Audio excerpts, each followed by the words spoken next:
This is a training video on how to do a run out. I'm going to be measuring a crankshaft, but you can do the same with a camshaft. The procedures are the same. You support it in V-blocks, and you put the dial indicator on the other journals and you rotate it to see how much it's bent. Like I say, we're going to deal with the crankshaft. The tools you will need to do a run out are V-blocks and a dial indicator. We'll mount the crankshaft in the V-blocks.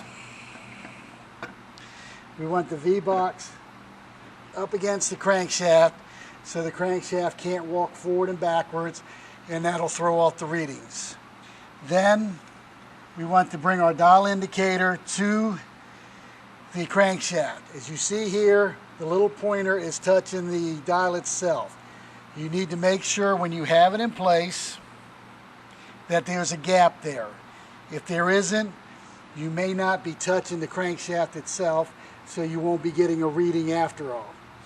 Once you have the dial indicator in place, you have the crankshaft set up, we need to rotate the crankshaft one revolution to make sure we're not going to hit anything. That looks pretty good to me. I'm going to leave this journal up top. That way I have a reference point on whether I make a 360-degree turn or not.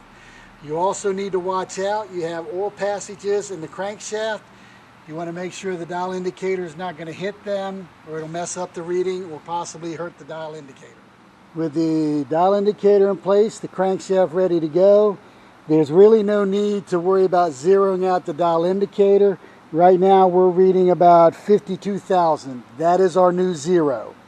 Now we slowly rotate the crankshaft. All we're doing is trying to see how far the needle moves. We've moved 1,000, 2,000, maybe 2.5. Now we're coming back. So in this particular case, the crankshaft on the center main journal has a 2,000 run out. We would then need to go to the tech manual and find out what the run out is supposed to be. That I'm not going to get into because each crankshaft is going to have a different measurement. One of the other places we were going to want to measure it is the very edge of the flange. In this case, if you should happen to have had a plane that had a landing in tall grass and you just pulled the engine down, but you didn't stop it, you may only have to measure the flange. Now you do have to make sure you're on either the inner edge or the outer edge because we got timing marks right in through here. I'll show you them later. Again, once we get it set, we're reading at about 99 thousandths. We're going to rotate our crankshaft.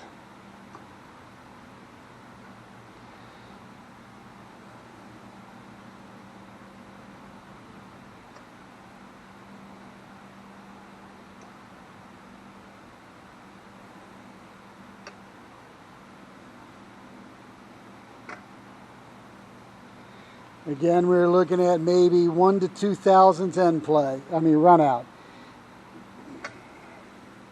We're going to say 2 because it did move on that side of the 99,000 mark.